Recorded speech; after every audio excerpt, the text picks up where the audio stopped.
Après maintenant traditionnelle chorégraphie des Rosies, nous allons avoir plusieurs interventions, donc intervention de l'intersyndicale. À ce propos, j'appelle Fabienne au micro. Voilà. On aura également une intervention des lycéens étudiants.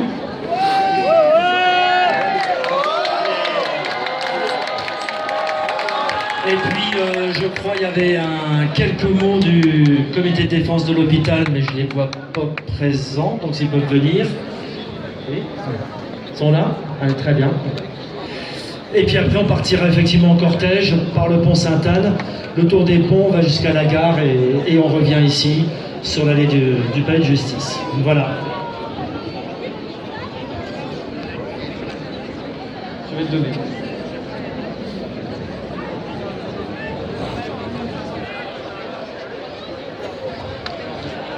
À l'appel de l'intersyndicale, ce sont encore des millions de travailleuses et travailleurs, jeunes et retraités, qui se sont mis en grève et ont manifesté le 28 mars. Le monde du travail, la société, s'est une nouvelle fois mobilisée dans toute la France de façon massive et déterminée pour le retrait de la réforme des retraites. La jeunesse a encore une fois été très présente dans les mobilisations.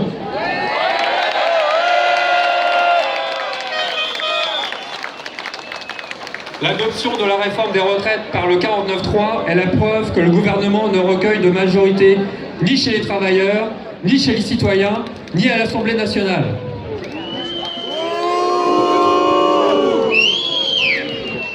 Il a entraîné une crise démocratique dont il faut sortir le pays par le haut.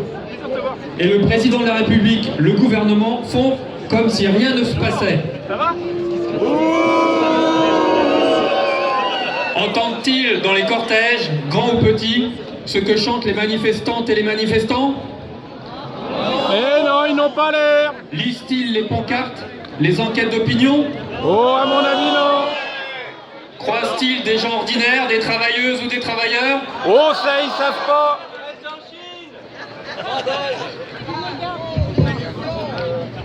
Un seul mot d'ordre, une seule demande. Non à la retraite à 64 ans.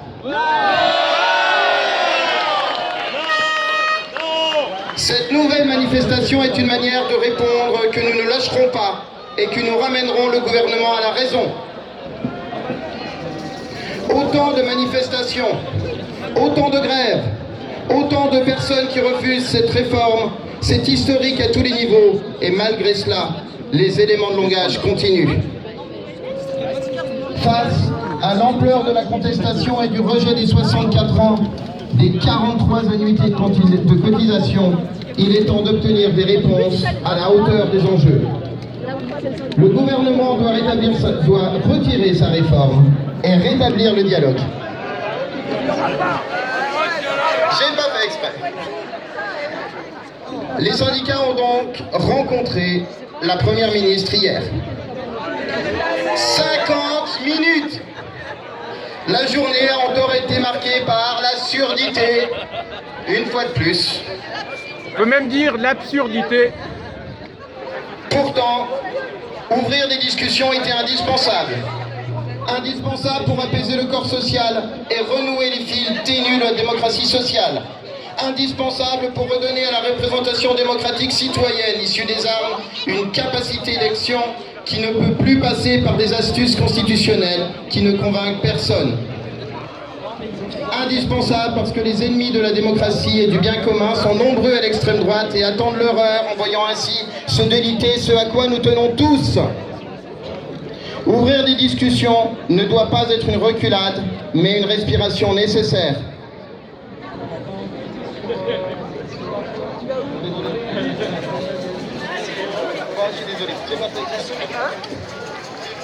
Rappelons que finalement, l'intersyndicale a été reçue par la Première ministre pour la première fois depuis le 10 janvier. Il a été fait le constat d'un échec après cette rencontre de moins d'une heure à Matignon avec Elisabeth Borne, laquelle a répondu qu'elle souhaitait maintenir son texte. Il lui a été une fois de plus redit combien sa réforme est aussi injuste que brutale.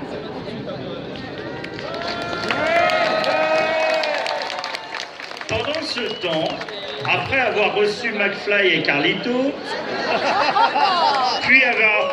avec les lecteurs de Pif Gadget, c'est de Chine, ce grand pays connu pour son respect de la démocratie et du dialogue, que nous apprenons que le président pourrait recevoir les syndicats prochainement.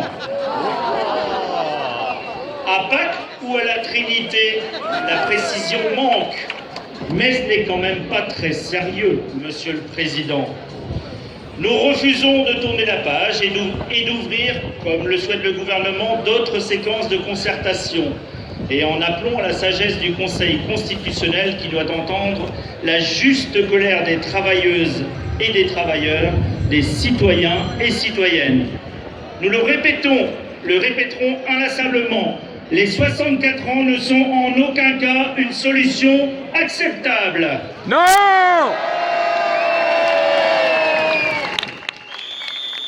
La mobilisation continue.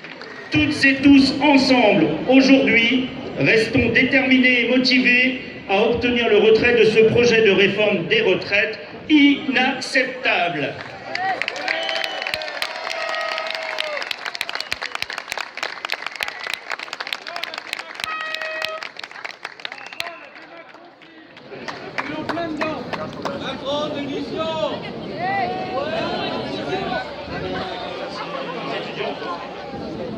C'est qui?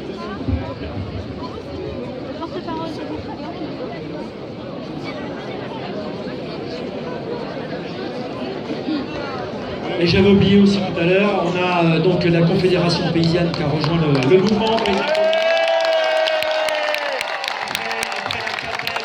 je présente les artisans et les salariés du bâtiment aussi.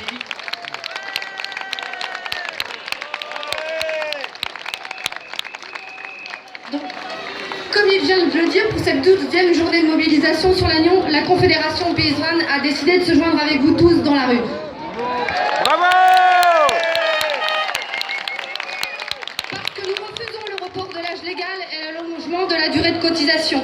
Parce que le mépris, le refus de dialogue et la violence de ce gouvernement envers l'ensemble des travailleurs, salariés, artisans, paysans nous est insupportable.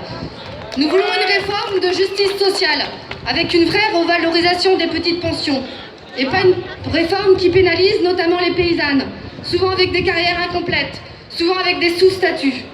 Entre la pénibilité du travail et les difficultés économiques sur nos fermes, la plupart d'entre nous ne pourront pas tenir. Travailler plus longtemps, c'est retarder la transmission des fermes, alors que nous avons besoin d'accueillir de nouveaux paysans et paysannes pour assurer notre souveraineté alimentaire et répondre aux enjeux sociétaux et environnementaux.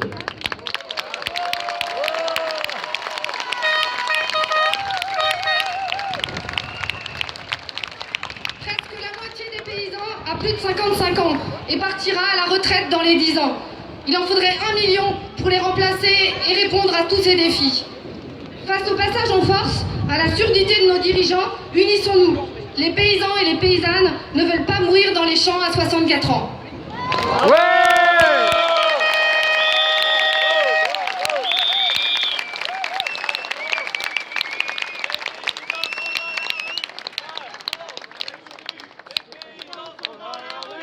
Macron, t'es foutu! Les paysans sont dans la rue! Macron, t'es foutu! Les paysans sont dans la rue! Macron, t'es foutu! Les paysans sont dans la rue! Et les jeunes aussi!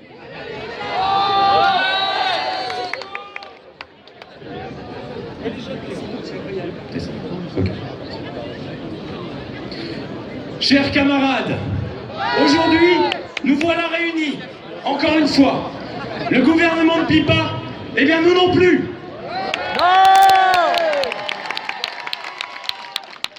Une fois de plus, nous nous mobilisons, toutes et tous, pour une société plus juste, plus égalitaire, plus respectable. Une fois de plus, nous nous mobilisons pour faire entendre nos voix, pour rappeler à nos dirigeants, perchés en haut de leur tour d'ivoire, que nous ne sommes pas une foule, comme ils aiment à nous appeler, mais bien le peuple.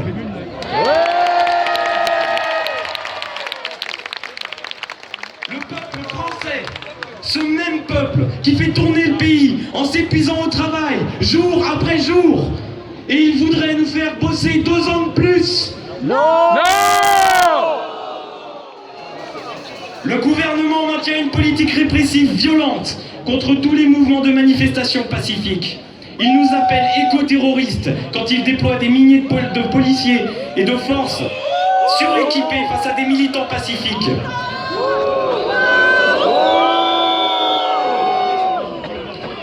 Il nous appelle terroristes d'extrême gauche quand certains et certaines d'entre nous se lassent d'être battus sans répondre. Il nous désigne, essaye de nous décrédibiliser, de nous séparer de l'opinion populaire. Mais en même temps de cela, il couvre les commandos ultra-violents d'extrême droite.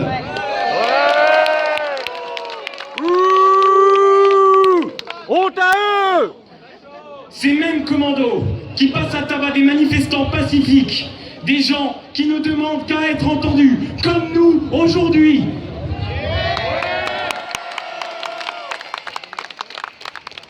Et ils ne s'arrêtent pas là.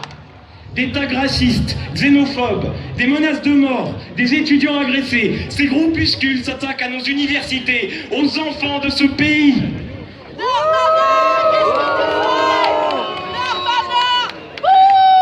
J'ai des amis qui ont peur en rentrant chez eux, qui ont peur d'être pris à partie et qui évitent même jusqu'au transport en commun.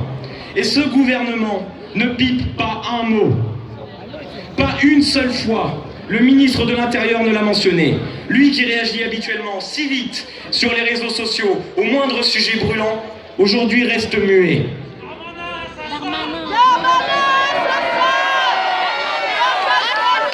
Darmanin, assassin!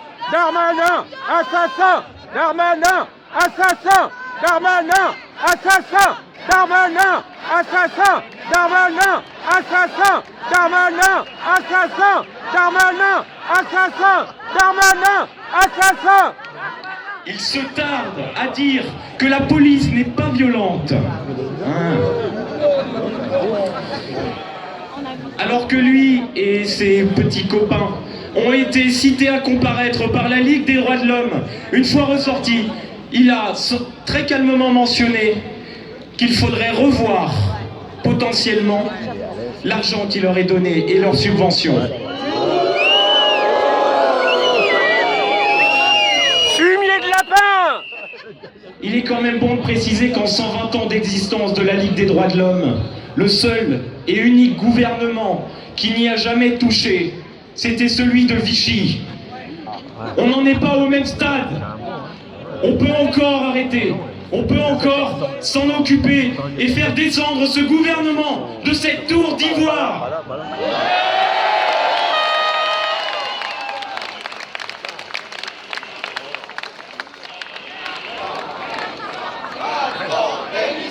Macron, démission! Macron, démission! Macron, démission! Macron, démission! Macron, démission! Macron, démission! Macron, démission! Macron, démission!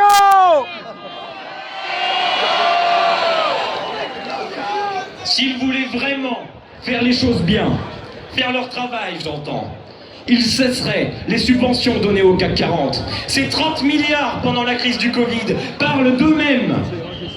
Ceux-là même qui se sont écoulés directement dans les poches des actionnaires et de ces politiques corrompus, qui ne méritent en rien la moindre considération de la part du peuple.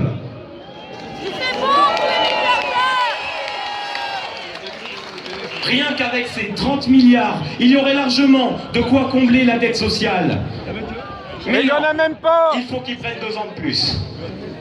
Alors une fois de plus, camarades, citoyennes et citoyens, étudiants et étudiantes, vous qui nous entendez, qui nous regardez, mais qui n'êtes pas forcément mobilisés, descendez dans les rues, répondez aux appels de grève générale, de manifestations, participez aux actions organisées à travers le territoire et sur tout le continent. Sur toute la région, pardon. Mais sur tout le continent et dans le monde entier!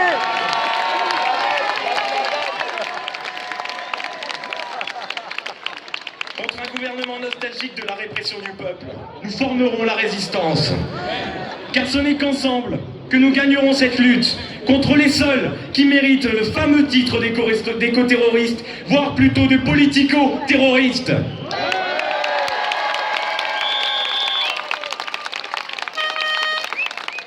Halte au fascisme de la finance! Unido!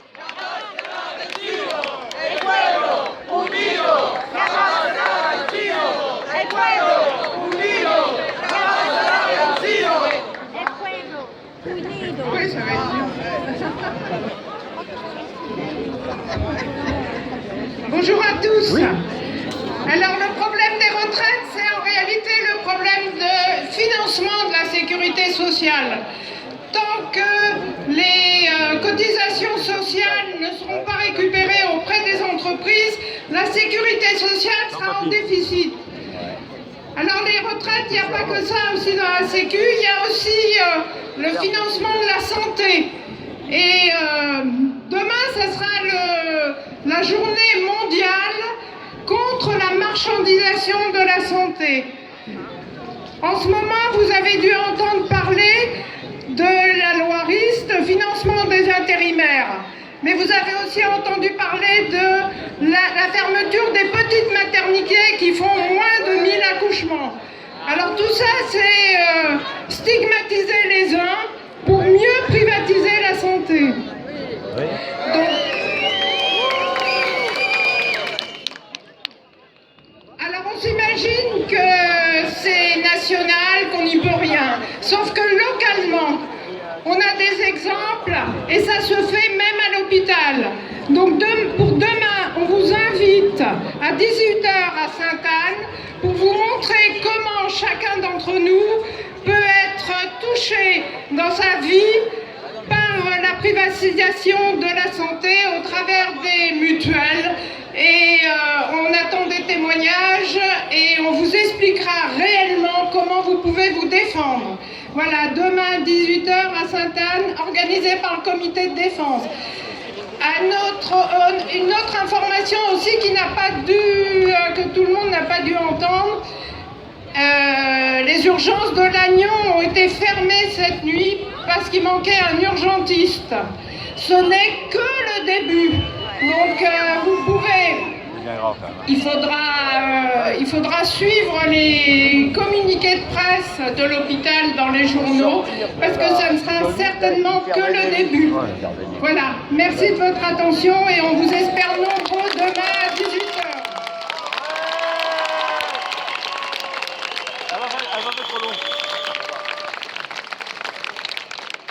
Bien, nous sommes encore des milliers aujourd'hui à Lannion dans la rue. Donc on va partir en cortège par le pont Sainte-Anne et la banderole est en train de se mettre en place. Et également la voiture intersyndicale. Donc voilà, on va y aller. On y va!